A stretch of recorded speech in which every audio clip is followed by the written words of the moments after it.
CPPCC members are of the view that to sustain steady and sound economic development this year, the plans made at the Central Economic Work Conference need to be thoroughly implemented, and a dynamic balance kept in pursuing multiple goals. Regarding the triple pressures facing domestic economic development, namely demand contraction, supply shocks, and weakening expectations, members have made a series of suggestions.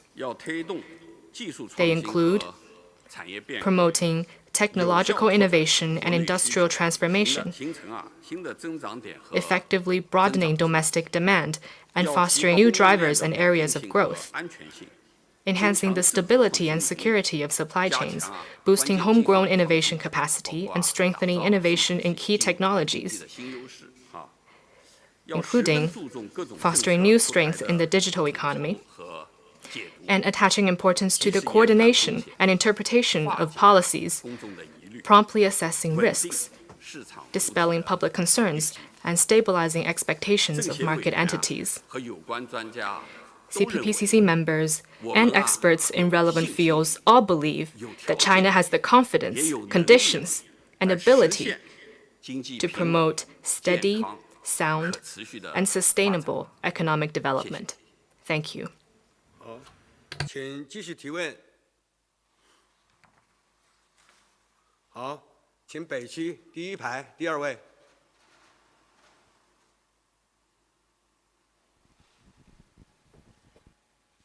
谢谢主持人，发言人您好，中央广播电视总台央视的记者。那我们注意到，在过去的2021年，中国外贸进出口的规模是达到了6.05万亿美元，创了历史新高。但同时，我们也是注意到，由于全球疫情持续反复等外部环境的变化，其实整个外贸运行的基础并不牢固。所以想请问您的是，如何看待今年中国的外贸形势？另外，在多措并举稳外贸方面，全国政协开展了哪些工作？谢谢。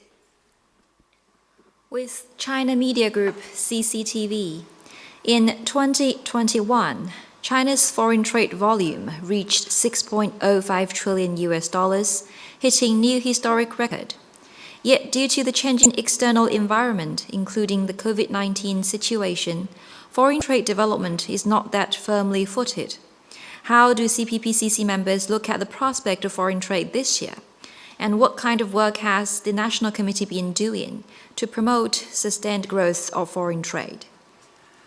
这个我也注意到啊，最近央视啊， I've 围绕着 noticed 中国的外贸形势、 you have 外贸的增长，面临的 regarding 挑战 China's trade situation and the growth and challenges, made a series of reports, 的确 very 呢， in-depth 在过去一 reports. 年啊， Indeed, over the 我们 past 国家 year, 面对复杂 facing complex and challenging circumstances at home and abroad, China rose to the various difficulties and challenges, 达到了新高， and imports and exports reached a historic high.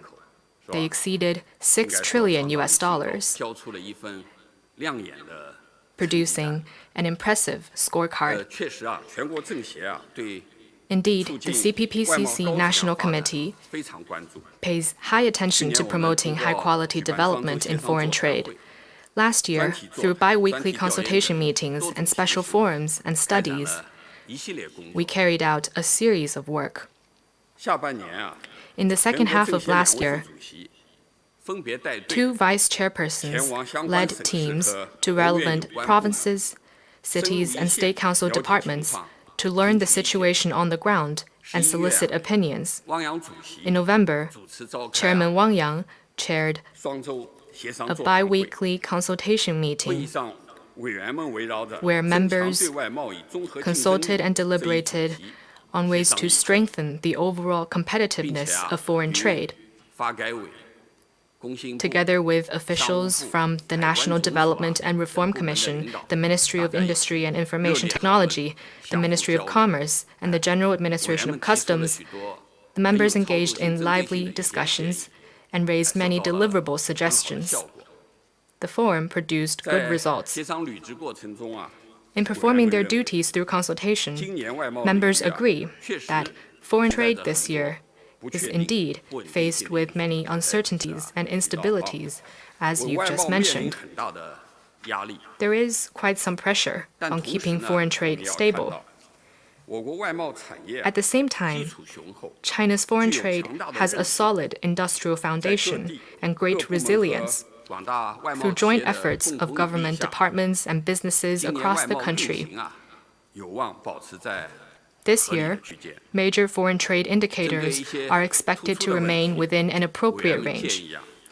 Regarding some acute issues, members suggest taking effective measures to bolster foreign trade entities, boost cross-border e-commerce, overseas warehouses, and other new forms and models of foreign trade, promote the integration of domestic and foreign trade, and enhance trade digitization, among others. Last year, I took part in a study organized by our Committee on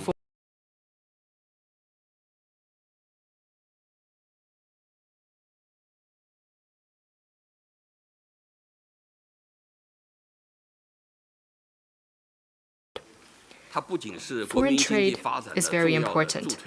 It is not only an important driver of national economic development, but also a key component of a country's image and soft power.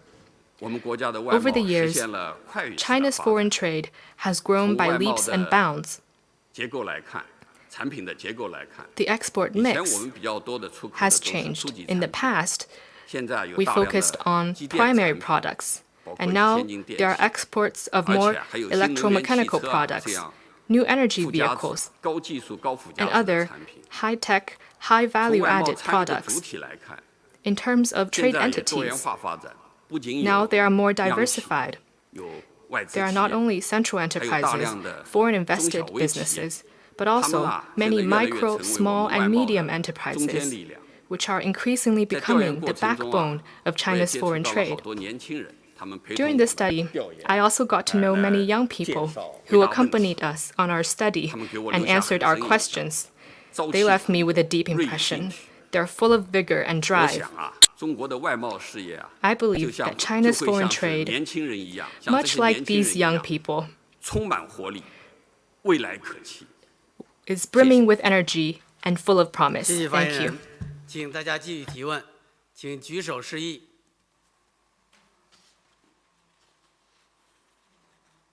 请南区第3排第5位男记者提问。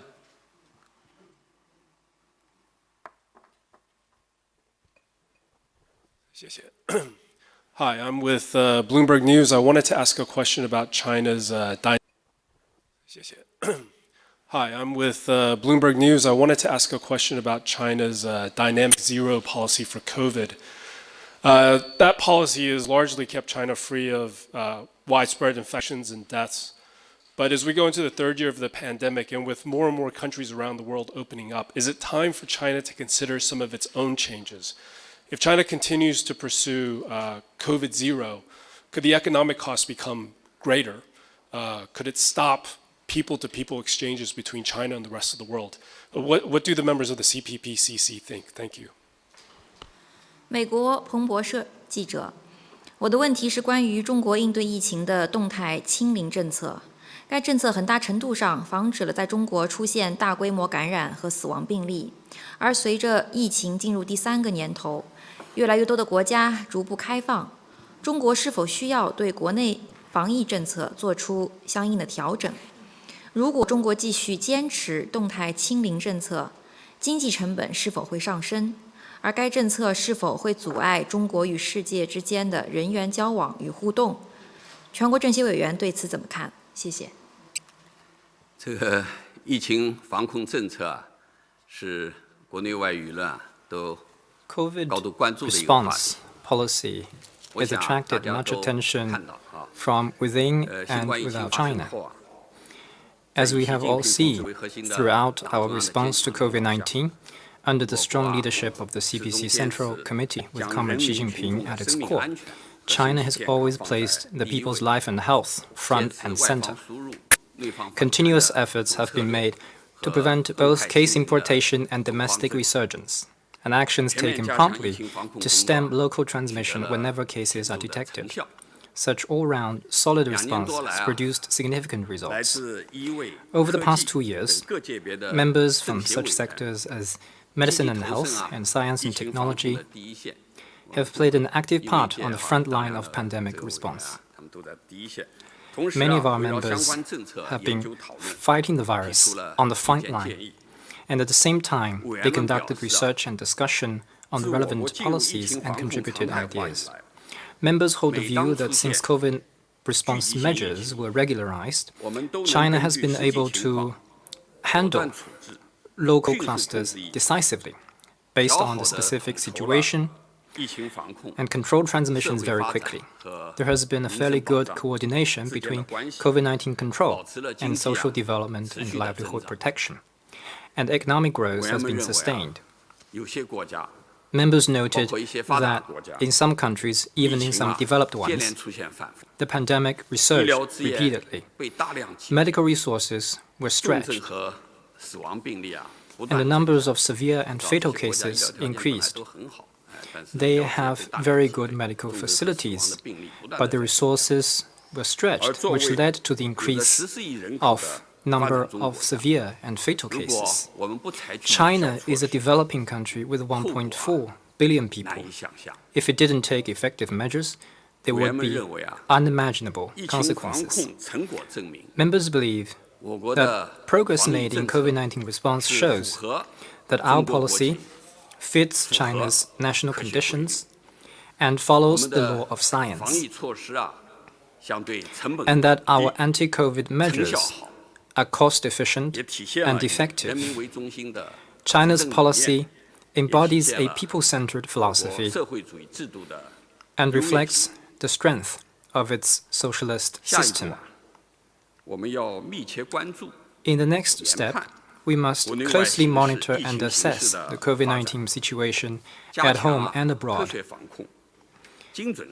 and make science-based and targeted responses to better control the pandemic with lower social cost, so as to ensure sustained, sound, and steady economic and social development.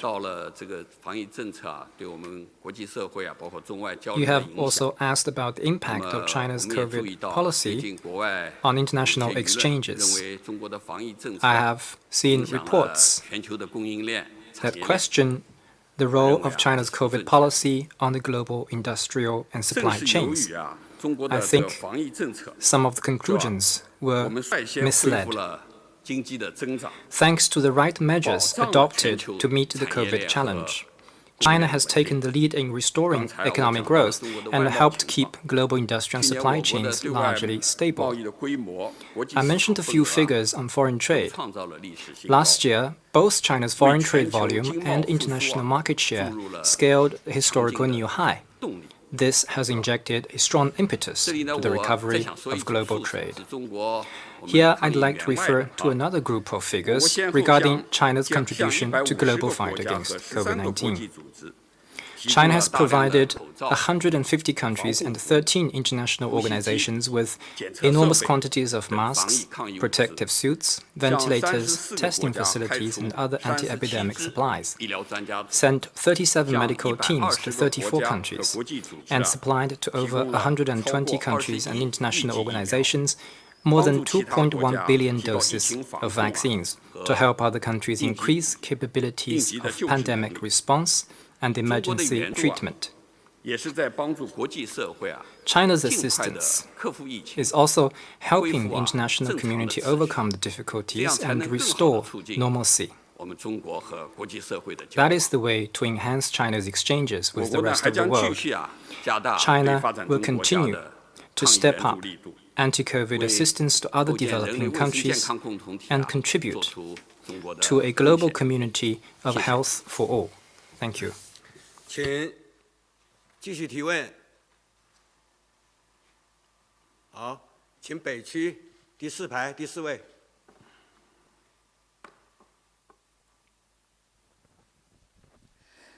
谢谢主持人，发言人你好，我是澎湃新闻的记者。我们从媒体报道中呢看到，政协开展了各种形式的协商履职活动，如情况通报会等。请问发言人，协商形式有哪些创新，取得了哪些成效呢？谢谢。With the paper, we've noted from media reports the various activities carried out by the CPPCC in fulfilling its duties in consultation, like subject-specific briefings. What are the innovative forms of consultation, and how about their effect? 这个澎湃新闻也十分关注哈。You are following very closely what we are doing at the CPPCC. Let me take this opportunity to thank all media for your report and coverage of our work. We at the National Committee have been acting on the important guidance of General Secretary Xi Jinping on improving the work at CPPCC and on the guiding principles of the Central Conference on CPPCC work.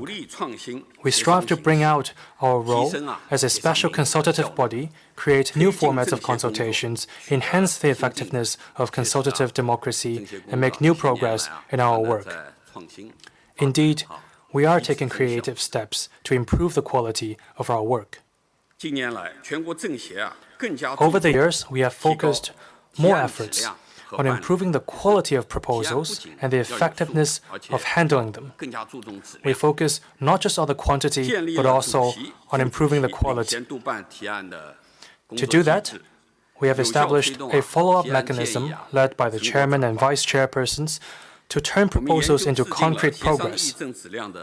We have made plans to assess the quality of consultations and deliberations, thereby enhancing the quality and effectiveness of our consultation and deliberation efforts. We have introduced expert consultations, inviting members and scholars to discuss major strategic issues, bringing to bear one of CPPCC's role as an outcome-oriented think tank. This is one of our main features. We have also set up a long-term democratic oversight mechanism. To be specific, 10 special committees each chooses a subject and conducts a 5-year-long consultation-based oversight.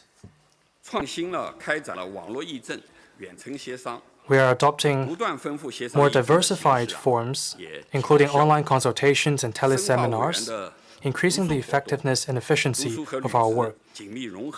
Our reading program is being carried out in a way that contributes to better performance of duties and to members' capacity building for better consultation and deliberation. You have covered our online consultations a lot. Through online formats, we are able to transcend space and time and communicate with members and organizations at subnational levels. Sometimes we will also make field trips, especially in the context of pandemic response. Such online consultations will increase our efficiency. Our reading program has been fruitful. More and more members are participating in the reading program with more diversified forms of activities. There are also an increasing number of discussions which not just help enhance our knowledge, but also enhance our ability to perform duties. Sometimes we will bring up a subject in a reading group for further discussion in order to facilitate consensus building, which in turn will be conducive to our performance of duties. All these that I pointed out have helped increase the efficiency and effectiveness of our work. With regard to matters of major concern that you're interested in, there is another creative step known as subject-specific briefings. We invite officials from relevant ministries to give briefings on matters and answer questions that will help members get a better understanding of major policies and get updated on the latest developments. This is also interactive, I would say. The members would raise questions, including those that they collect from the society, to officials from relevant ministries. Through such interactions, the members are in a better position to communicate policies, give explanations, and build consensus. We arrange at least one such event per month. I usually take part in these activities, including on high-quality development of the western part of China and reform in rural areas. These interactions are very meaningful. These and other creative steps have further improved the deliverable, many of which are adopted as policies, highly conducive to relevant work. There are numerous examples. For instance, the Economic Affairs Committee over the years have focused on improving the business environment and supporting micro, small, and medium enterprises and conducted researches. Last year, they made field visits to 130 companies and conducted researches, producing a report on 115 specific concerns voiced by companies. Relevant office of the State Council has set up a work log afterwards and instructed over 30 competent departments to come up with measures for improvements accordingly. This is highly effective, I would say.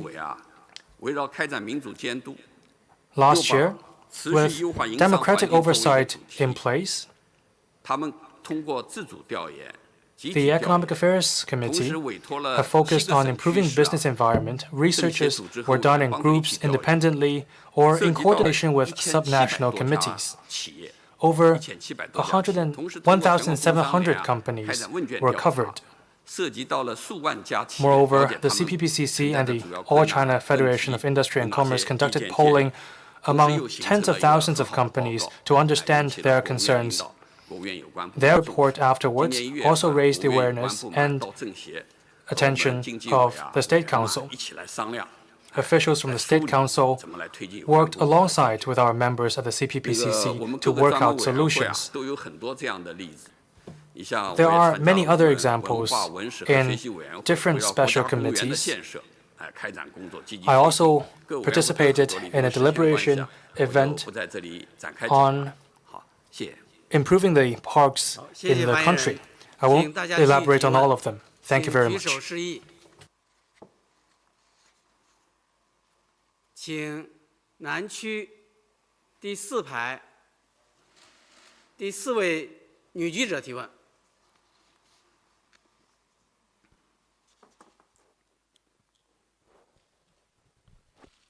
谢谢主持人。发言人您好，我是人民政协报、人民政协网的记者。我的问题是：中国人口老龄化已经引起国内外的广泛关注。媒体报道，全国政协围绕人口老龄化开展了不少工作，请问成效如何？具体有哪些建议？谢谢。With CPPCC Journal, population aging in China has drawn wide attention both in and outside of China.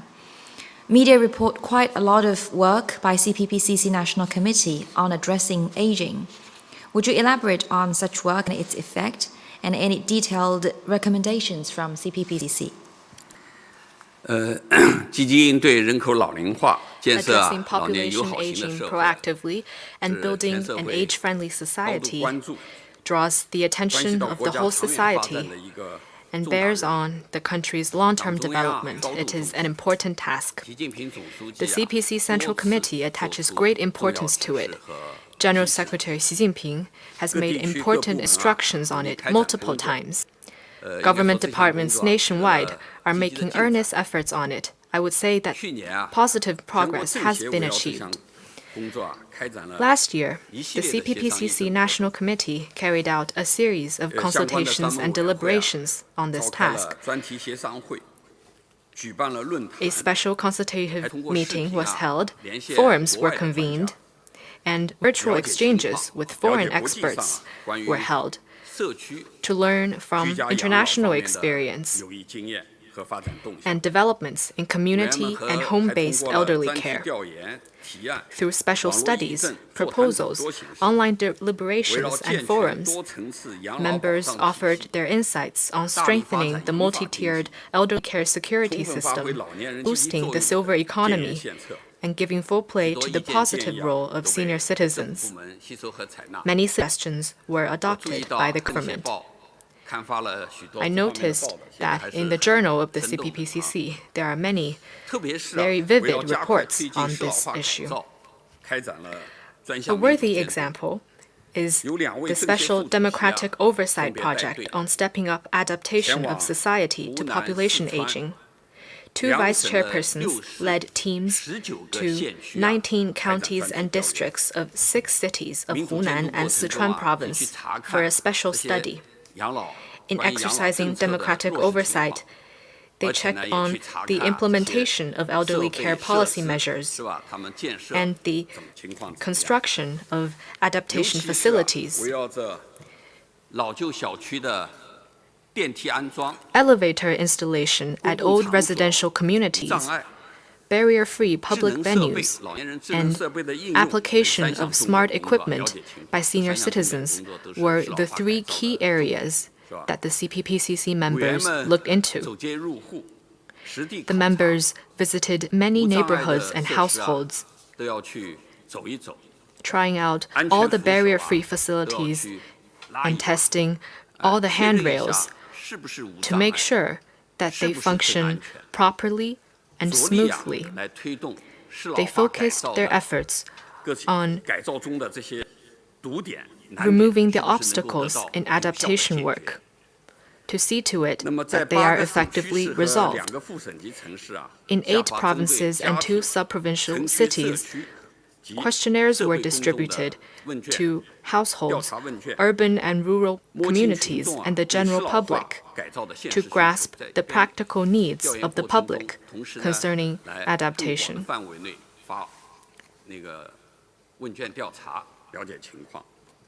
All these are to grasp the situation on the ground and the practical needs.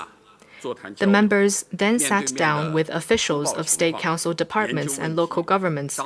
They briefed them on the results of the study, examined issues, and discussed solutions to help advance adaptation work. This project will go on for 5 years. Last year was the first year of this project, and we will continue to make earnest efforts to follow through on our work. And will work with all parties to provide the elderly with a greater sense of fulfillment, happiness, and security. Thank you. 请继续提问。请北区第4排第2位。谢谢主持人。发言人您好，我是中国日报记者。在美国召开民主峰会前夕，中国发表了中国的民主白皮书，强调中国实行的是全过程人民民主。有舆论认为中美在争夺民主话语权，请问您对此怎么看？政协在推动全过程人民民主方面发挥着哪些作用？谢谢。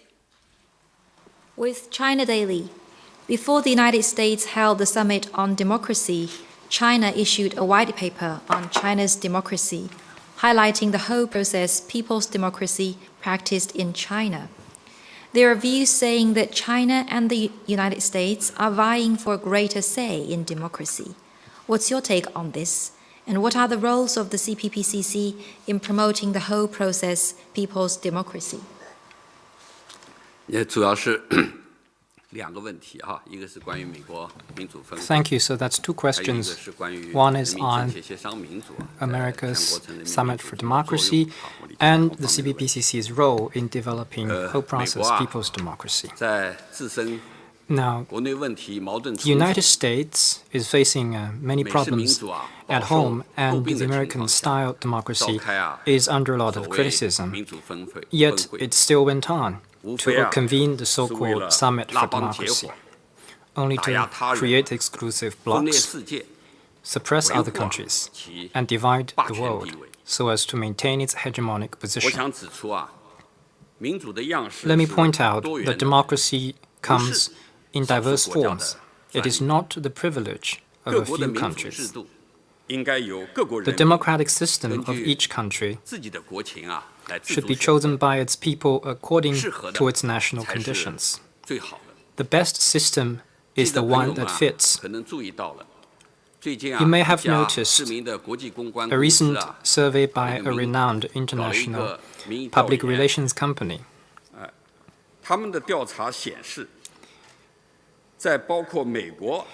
Whose results suggest that among 28 countries, including the United States and other Western countries, the Chinese people have the highest trust in government, with more than 90% giving a positive feedback. In the US, less than 40% say they trust the American government. This is truly stark contrast. While some Western countries are facing a myriad of chaos in social governance and their people getting increasingly discontent, they're still trying to impose their so-called democratic model onto other countries through color revolution, which has caused devastating consequences. The United States is using the name of democracy to serve its self-interests. This is becoming crystal clear to the whole world, and the fair-minded people can make the right judgment. In China's development over the years, a political system of socialist democracy with Chinese characteristics has been formed by exercising law-based democratic election, democratic consultation, democratic decision-making, democratic management, and democratic oversight. China has opened a path of whole process people's democracy. The system has helped boost long-term economic and social development, improve people's lives, and attain social and cultural progress. You also asked about the CPPCC's role in whole process people's democracy. The CPPCC, as an important channel for socialist consultative democracy and specialized consultative body, is an important institutional arrangement for developing whole process people's democracy. The CPPCC integrates the functions of consultation, oversight, participation, and cooperation. It promotes science and democracy-based decision-making through democratic consultation, and offers useful policy advice, and builds broad-based consensus through various consultative formats and platforms, some of which I have just mentioned. Its National Committee is widely representative. It is formed by 34 sectors and covers the 8 democratic parties, public figures without party affiliation, the main people's organizations, the 56 ethnic groups, and the 5 major religions. Such a sectoral setup and membership structure ensure that all political parties, people's organizations, ethnic groups, social groups, and sectors of society can jointly participate in discussion of state policies and help realize extensive and effective people's democracy. The CPPCC exercises consultative democracy every step of the way as it performs its duties. It has played an important role in achieving whole process people's democracy that involves all links and aspects of public life and the entire population. Indeed, the CPPCC demonstrates the unique strength of China's democracy.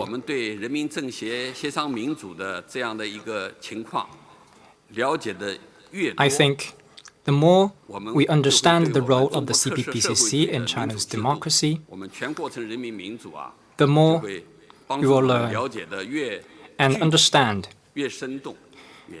China's whole process people's democracy. Thank you. 请大家继续提问，请举手示意。请南区第一排中间那位穿白衣服的女记者提问。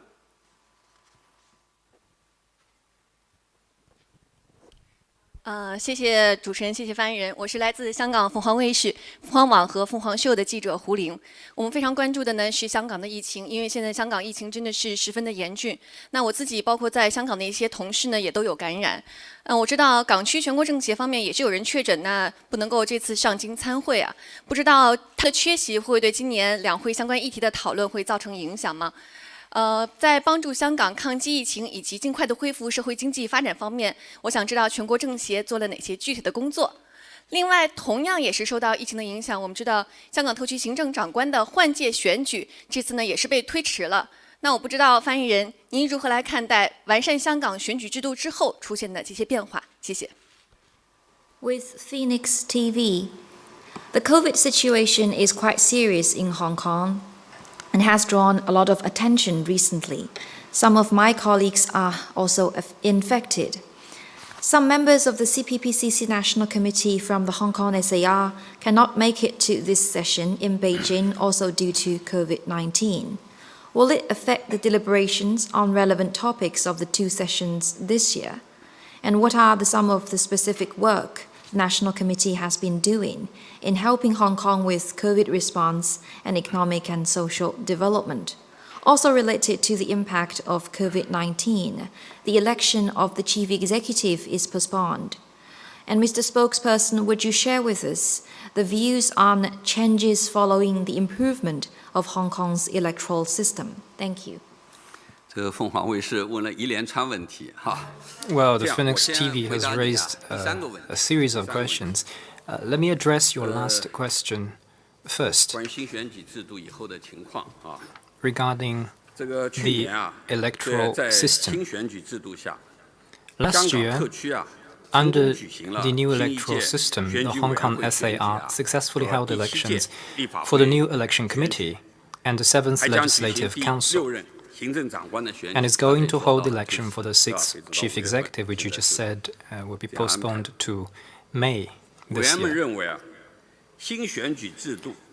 CPPCC members believe that the new electoral system serves to ensure that Hong Kong compatriots can exercise their democratic rights by truly running Hong Kong, that the principle of patriots administering Hong Kong is implemented, and that a political structure of extensive and balanced participation by all social groups and sectors is established.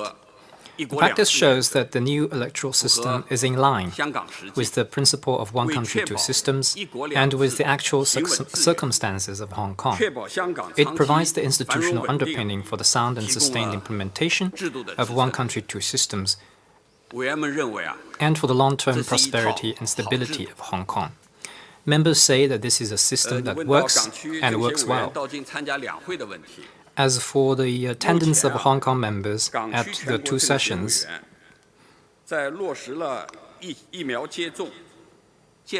so far, according to the COVID protocols of the two sessions, having observed the required measures including vaccination, health monitoring and testing, members who meet the health requirements will attend the session in Beijing. Some of them have arrived already, some are on their way and will arrive very soon. The relevant working group of the session has received proposals and interventions submitted by Hong Kong members. Some members couldn't make it to Beijing due to health reasons or COVID restrictions. And a dozen others are now working hard on the COVID frontline in Hong Kong. They still need to continue their work to battle the virus. They have all asked for leave following the due procedure, but they will join virtually to get timely updates, submit proposals, and voice their ideas. They will participate in the relevant discussions unhindered. I hope that has addressed your question.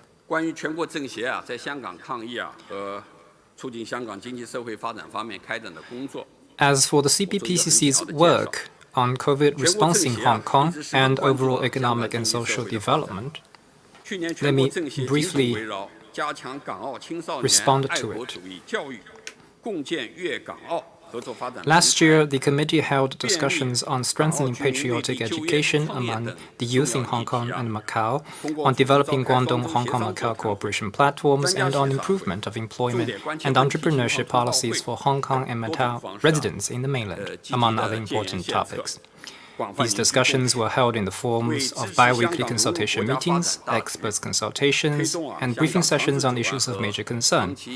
By exercising democratic oversight and organizing inspections and visits, the National Committee has actively contributed policy advice and built extensive consensus. It has played a proactive role in supporting Hong Kong's integration into China's overall development and in promoting long-term stability and prosperity in Hong Kong. Right now, indeed, Hong Kong is facing a highly challenging COVID-19 situation, which has brought a serious impact on the safety and health of the people as well as the economy and livelihood in Hong Kong. President Xi Jinping cares very much about the safety and health of Hong Kong compatriots and the COVID response in Hong Kong. The central government and relevant bodies in the mainland are working all out to assist Hong Kong, which has been extensively reported in the media. The National Committee and CPPCC members pay great attention to the pandemic situation in Hong Kong and actively support its COVID response by various means. Hong Kong members perform their duties with earnest and stand in solidarity with all sectors in Hong Kong to overcome the difficulties. They have contributed in various ways to help Hong Kong beat the virus at an early date. We are confident that with the strong leadership of the central government, with the great support of the whole nation, and with the unity and solidarity of the SAR government and all sectors of society, Hong Kong will achieve the ultimate triumph. Thank you. 继续提问。好，请北区第2排第4位。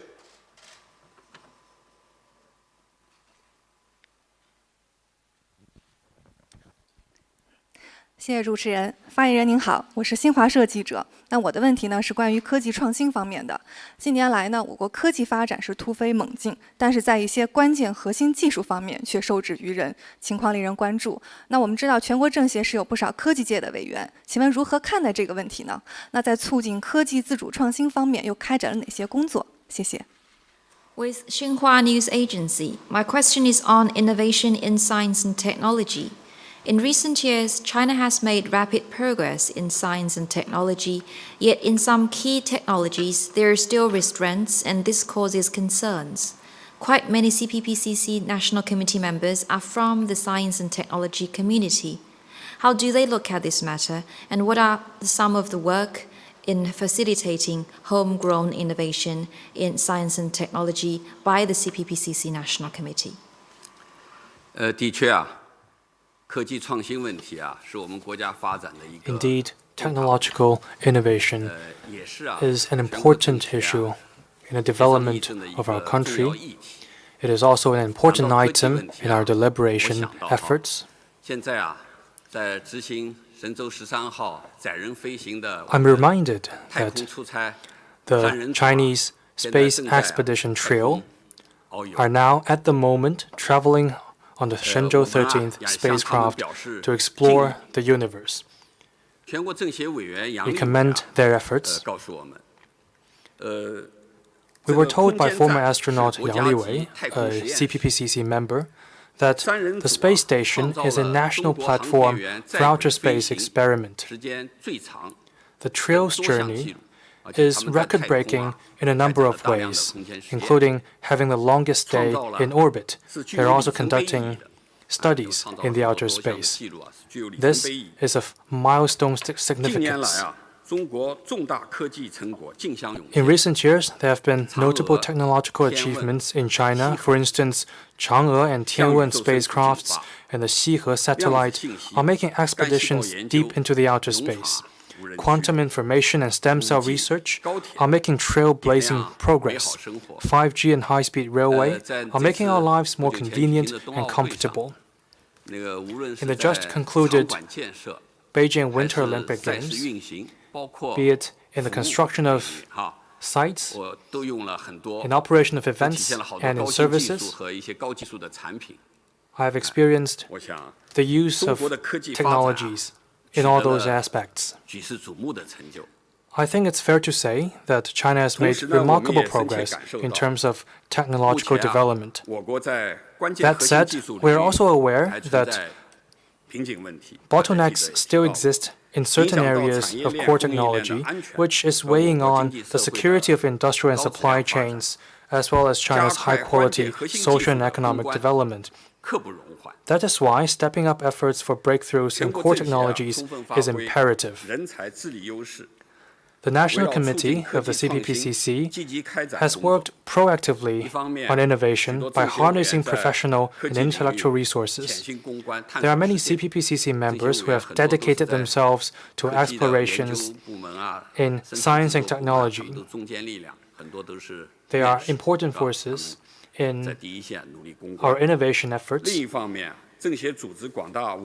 At the same time, a lot of members are encouraged to give suggestions on technological development. Last year, we convened special meetings of the Standing Committee, bi-weekly consultation meetings, and sector-specific consultation meetings. We organized subject-specific and initiative-driven researches and had in-depth discussions on a range of issues to pool wisdom and thoughts.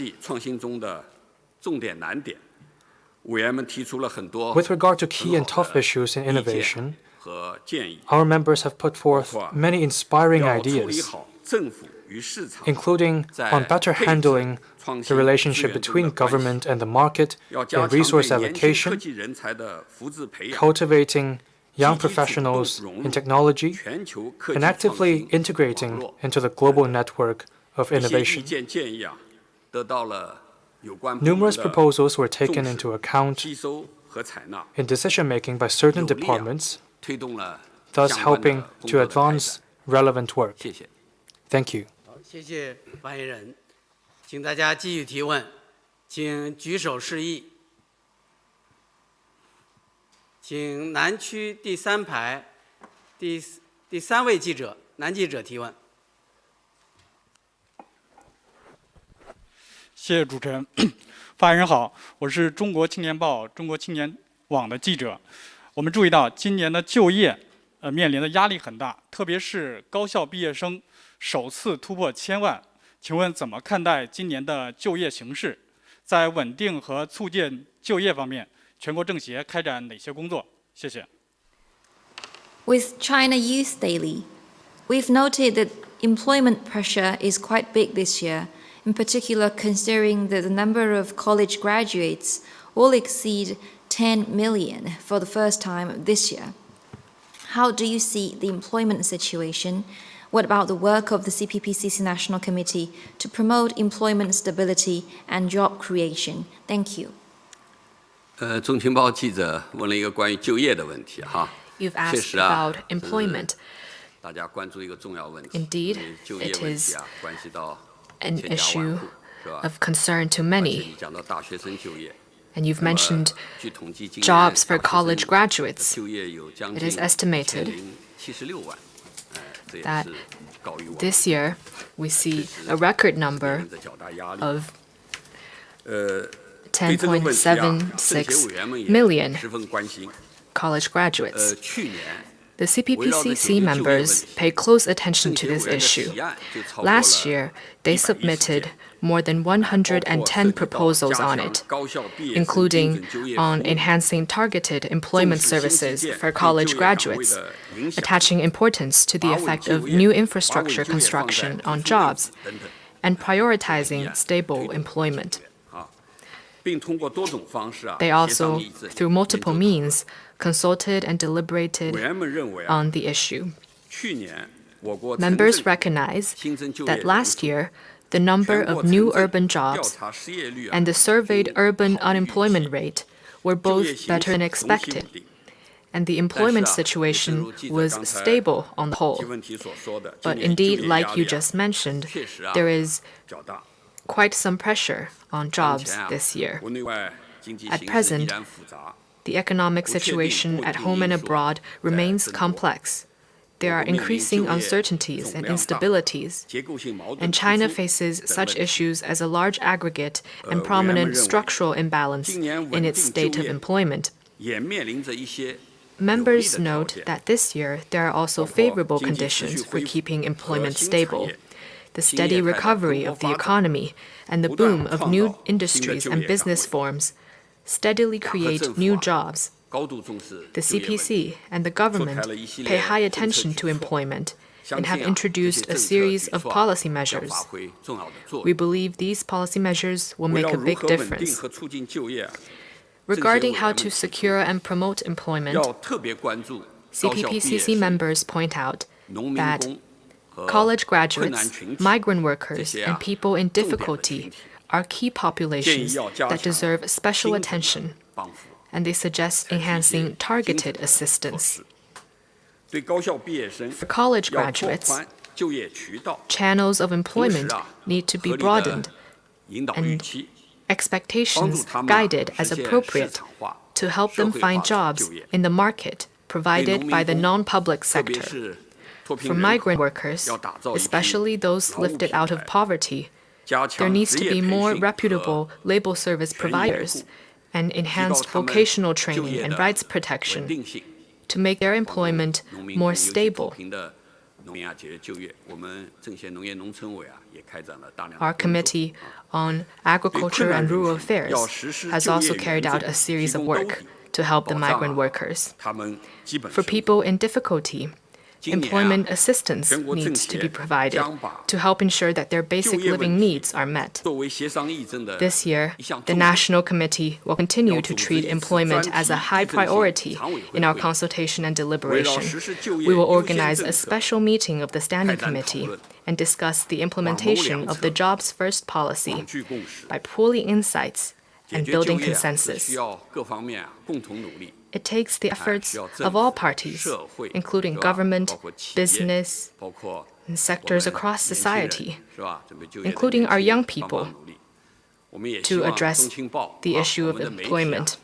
We also hope that our friends from the media, including China Youth Daily, can participate in helping address this issue through your coverage. We believe that as long as all parties work together, the goal of keeping jobs stable will be achieved. Thank you. 请继续提问。好，请北区第二排第一位。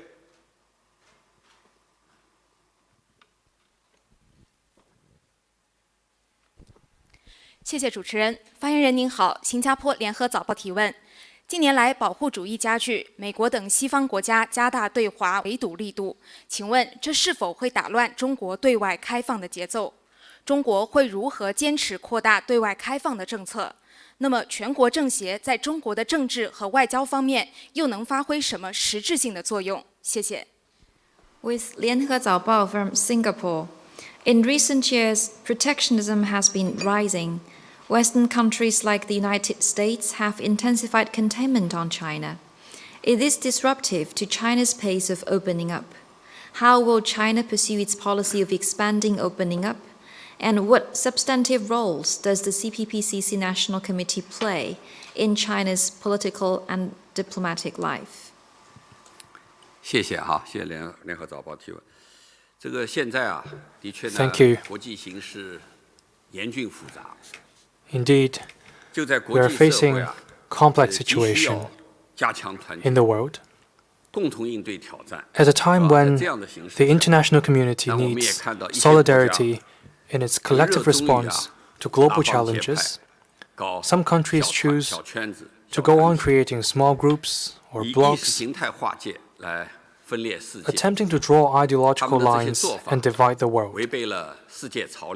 This is against the trend of the times and is unpopular. Opening up is China's fundamental state policy. General Secretary Xi Jinping stressed on many occasions that China will continue to expand high-level opening up. A lot of National Committee members have been working on external relations for years. They believe that over the years, China has rolled out a set of policy measures that are conducive to greater opening up. We have eased market access and kept shortening the negative list for foreign investment. We have set up 21 pilot free trade zones over a period of time and developed the Hainan Free Trade Port.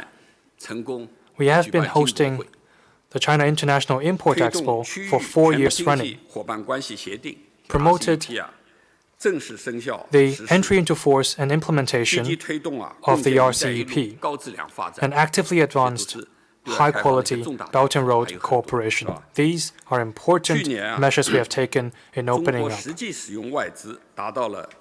Last year, China's utilized foreign investment was RMB 1.15 trillion yuan, another record high. This indicates the level of confidence foreign investors have in China's opening up measures, business environment, and growth prospect. Going forward, we will continue taking concrete steps to expand high-level opening up and working to build an open world economy.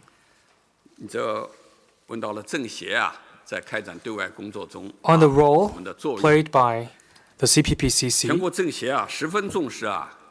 we at the National Committee place high importance on promoting opening up. Last year, high-level opening up was included in the discussions at the special meetings of the Standing Committee as an important item.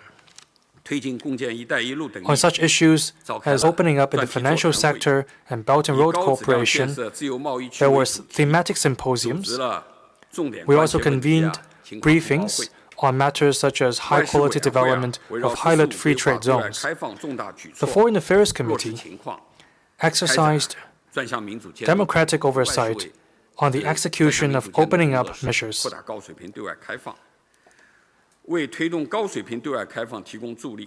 Such oversight conducted by the committee helps boost high-level opening up and will continue for 5 years running.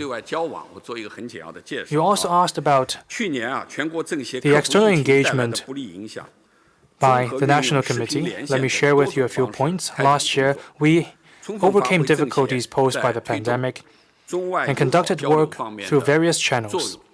The CPPCC has played its role in facilitating friendly exchanges between China and other countries. Chairman Wang Yang and others in the CPPCC leadership attended over 50 virtual meetings and international conferences. Relevant departments at the National Committee also had frequent dialogues and exchanges with political organizations, institutions, media, and think tanks from other countries. Through these engagements, the National Committee has been able to elaborate on China's development, share experience, and exchange views, contributing to new progress in deepening mutual understanding, boosting friendship, and advancing practical cooperation between countries. Thank you. 请继续提问。由于时间关系下面是最后一个问题，请大家举手。好，请北区第5排第3位。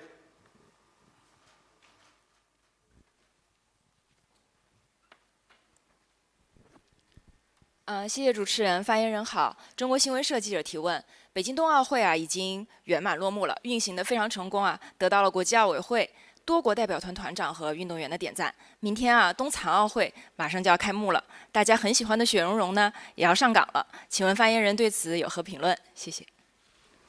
With China News Service, the Beijing Olympic Winter Games concluded with a full success, winning great acclaim from the International Olympic Committee, the head of the National Olympic Committees, and athletes around the world. Tomorrow, the Paralympic Winter Games will open, and Xue Rongrong will be off to work. So, what's your comment, Mr. Spokesperson?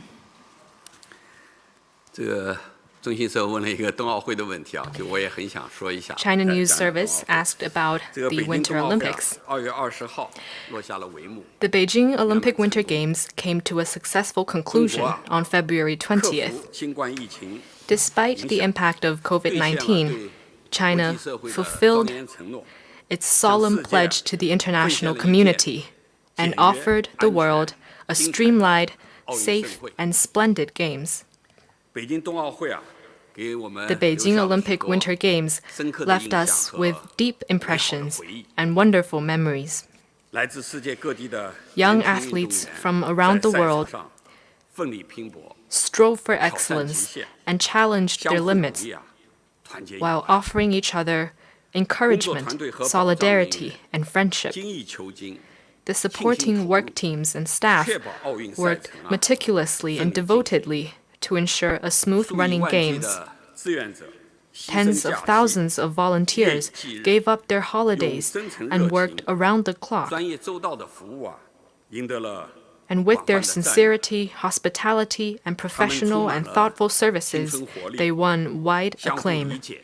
All of them are full of youthful vigor. They showed mutual understanding, worked in concert, challenged themselves, and pursued excellence, perfectly embodying the Olympic spirit. When we think about the Olympic Winter Games, I'm sure we're all reminded of wonderful episodes of seeing the athletes from around the world hugging each other in joyful tears, congratulating each other or encouraging each other. And there are many people working behind the scenes, dedicating themselves, including the people who received the guests, who served them, as well as the people who cleaned the venues for the ice and snow sports, the people working at the customs on quarantine and inspection. We are touched by media coverage of their dedication, as well as the technicians providing support. Of course, volunteers left us with a deep impression with their smiling faces. They not only moved Chinese people, but also athletes from around the world, our international friends. I think it's fair to say that they left a deep impression on the world. The Beijing Olympic Winter Games have contributed to exchanges and mutual learning among civilizations, promoted solidarity, and the confidence and determination of humanity to tackle global challenges together. The Games have popularized winter sport among many households, greatly enhanced the development of China's winter sports sector, and improved the infrastructure where the Games were held, injecting dynamism into local socio-economic development. The Beijing Olympic Winter Games has brought joy to not only China, but also the world at large, and filled us with hope for the future. The success of the Games is the result of hard work, selfless dedication, and concerted efforts of people of various sectors. There are many CPPCC members from the sporting community and from such areas as technology, culture, medicine and health, and the media. They pitched in various ways. A lot of them contributed their insights in preparations for the Games. A lot of them worked on the ground during the Games and played a positive role. They contributed their wisdom and strength to a successful Olympic Winter Games. The Beijing Paralympic Winter Games will open tomorrow. Like you just said, Xue Rongrong is off to work tomorrow. And athletes from around the world, the para-athletes, will strive and shine on the sport venues. The Beijing Paralympic Winter Games will showcase these athletes, their perseverance and tenacity, and play a positive role in promoting the cause of persons with disabilities. Let's follow the Paralympic Winter Games just as we followed the Olympic Winter Games. Let's show our love for Xue Rongrong just as we did for Bing Dundun. We should give Xue Rongrong a warm welcome as it goes off to work. Let's cheer together for the athletes and for the Paralympic Winter Games. We should continue to offer our care and support to the development of the cause of persons with disabilities and make concerted efforts to foster an atmosphere across society of respect, understanding, care, and assistance for persons with disabilities. Finally, we wish the Paralympic Winter Games a full success. Let's work together for a shared future. Thank you. 谢谢。好，新闻发布会到此结束。 The press 谢谢大家。 conference now concludes. Thank you. That was the press conference by China's National People's Political Consultative Conference, or CPPCC, the top political advisory body for the two sessions. They will work hand in hand with the lawmakers, the NPC, to come up with smarter policies for China, especially on the economic front, because we know that China is in a triple whammy situation. We have a shrinking demand, supply shocks, and lowered expectations. So how to deal with these challenges? Joining me now are our two guests, Professor Fu Jing from Peking University and Jens Eskelon, board member of the EU Chamber of Commerce in China. And we will continue our discussions on the Chinese economy. So of course, the CPPCC spokesperson just said that they had quarterly meetings to assess China's economic health and come up with policies. But we know that there will be more policies coming out in the next couple of weeks or so to sort of cure the economic disease right now in China, because we know that in Q4 the growth was 4%. That's a far cry from the 18.3% in the first 3 quarters. And what's your take on these challenges, and what's your major takeaways from that press conference we just heard? Let's start with Professor Fu Jing. Well, you sort of indicated it's not just a little bit above the 4%, the fourth quarter. It's the whole trend. Look at the whole year. It's a sort of very steep downward curve. This is very dangerous.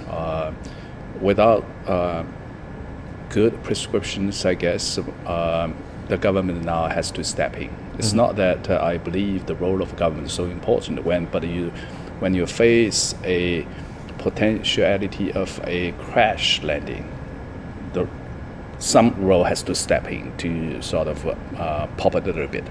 But once you have done that, the government will need to phase out smoothly. Yeah. Ultimately, we need to take the role of market very seriously. Yeah, the problem is China cracked down on the property market, and that hurt a lot of construction businesses, a big employer, and the power shortage hurt manufacturing sector, also a big employer, and China cracked down on the education, K-12 sector, also a big employer. So how China will, get out of this bottleneck? You have to soften those statements in a way. Well, we tend to use the word shock, right? It's better to say pressure, or if you do not see some areas that are not doing, you probably need to sort of apply some pressure so that they can make smooth turns. If you apply shocks, most people will crumble on the shocks. Okay, a few probably can survive.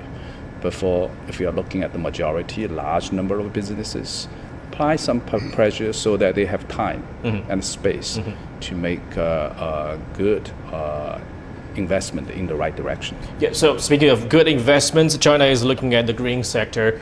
Given the backdrop of the ongoing war, EU, is it a good opportunity for EU and Europe as a whole to reduce the energy reliance on Russia? And is a good time China to step in and find new opportunities in the green energy front, and given the current external environment? I think there are many very, very good reasons to look at investing in green energy right now. And first and foremost, the fact that climate change is arguably the biggest threat facing humanity right now. And that there's no way around it, that we need to reduce the use of fossil fuel on the planet. There are significant policy initiatives in the European Union to reduce that, and European companies have taken very substantial. Yeah, just very quickly, where is Europe looking at right now? In terms of technology, in terms of having, for example, taxation initiatives to incentivize companies to transform their businesses. I mean, hydrogen or solar, wind? Everything now. I mean, wind, solar, hydrogen, methanol, ammonia, the whole package, whatever you can do to reduce CO2 emissions. And China can be self-sufficient on that as well?